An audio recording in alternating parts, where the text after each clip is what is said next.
एकादशी के दिन जब आप जल शंकर को चढ़ाने तो रोज ही जाते हैं। जब एकादशी का दिन रहे और शंकर जी के मंदिर में आप जल समर्पित करें तो 3 बार मुख से स्वधा स्वधा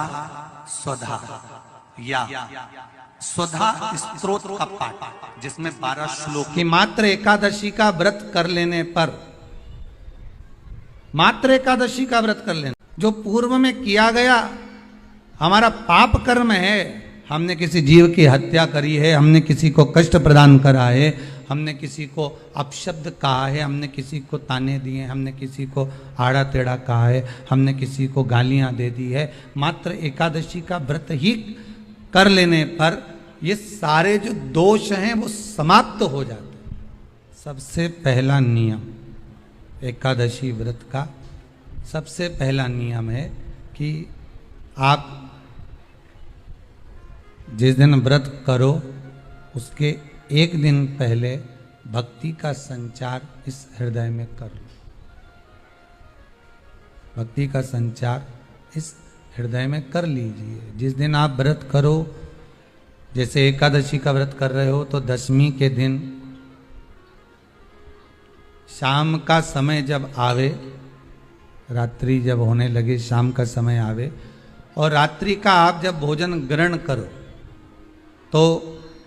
उस भोजन में कोई ऐसा पदार्थ ग्रहण मत करिए जिस पदार्थ के कारण आपकी एकादशी बिगड़ जाए।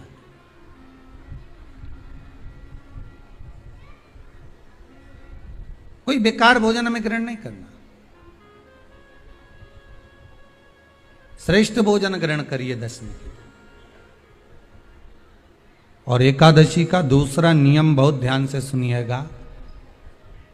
जिस दिन आपकी एकादशी का व्रत हो उस दिन प्रयास करिएगा कि अपने हाथ से किसी भी वृक्ष की कोई पत्ती टूटे ना।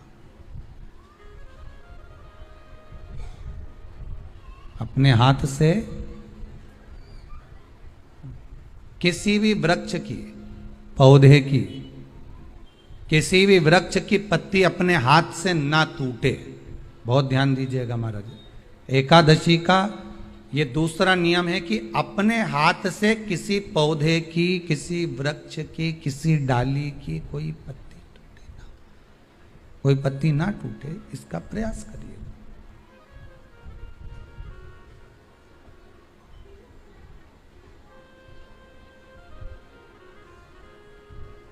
कितना सुंदर व्याख्यान कहा है, कितना सुंदर वर्णन है महाराज कि मात्र एकादशी का व्रत कर लेने पर,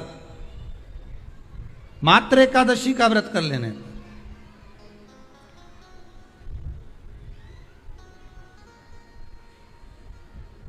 जो पूर्व में किया गया हमारा पाप कर्म है,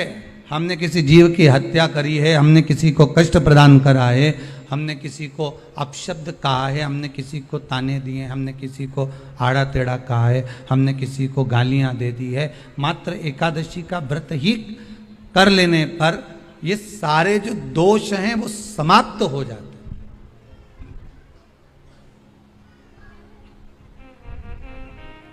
सारे दोष हमारे समाप्ति पर आ जाते हैं।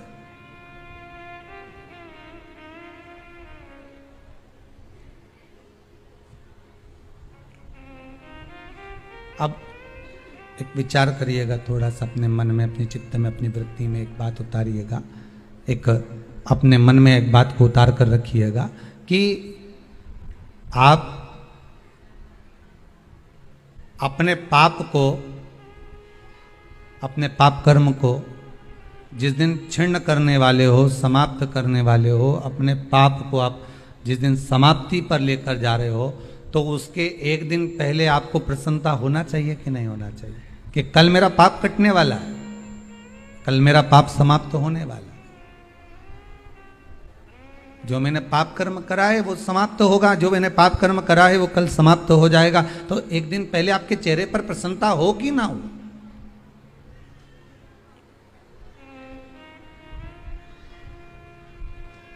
और चेहरे पर वो प्रसन्नता आपके आना चाहिए कि कल मेरा एकादशी का व्रत है,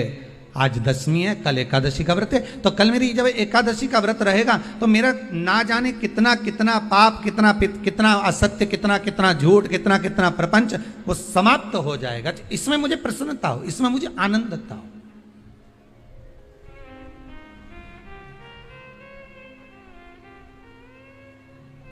तो क्या कहा गया कि प्रयास करिएगा कि एकादशी के दिन कोई वृक्ष की, कोई डाली की, कोई कोपल की कोई पत्ती ना तोड़ी जाए। क्यों? तो कहा अगर उस पत्ती को हम तोड़ देते हैं, वृक्ष की पत्ती को या क्यारे में लगी हुई कोई डाली की पत्ती को हम तोड़ देते हैं तो एकादशी का पुण्य फल प्राप्त नहीं होता, एकादशी का कोई फल हमारे खाते में नहीं जाता, पुण्य फल प्राप्त। अब फिर भले तुम चाहे तुमने मोरधन खाया हो, चाहे तुमने फिर चिप्स खाई हो, चाहे तुमने फिर व्रत का कितना ही सामान खा गए हो और तुमने सोचा कि आज मेरी एकादशी है, तो फिर उसका कोई फल प्राप्त नहीं है, उसका कोई सुख प्राप्त नहीं है आपको, फिर उसका कोई आनंद प्राप्त नहीं है आपको, फिर उसमें कोई आनंद की अनुभूति आपको नहीं मिल रही है। पद्म पुराण में लिखा है और विष्णु पुराण में, एकादशी के दिन द्वादशी भी पड़ जाए, एकादशी के दिन त्रयोदशी भी पड़ जाए, मतलब एकादशी, द्वादशी और त्रयोदशी तीनों तिथियां एक साथ पड़ जाए और उस दिन एकादशी का व्रत जो रख लेता है उसको हजारों एकादशी का पुण्य फल प्राप्त हो जाता है। फिर वो जिंदगी में एकादशी करे चाहे ना करे। और फिर ध्यान देना, कोई मर रहा है, कोई तड़प रहा है और आपने तो अपने जीवन में एक ही एकादशी करी और वो कौन सी त्रिविधि,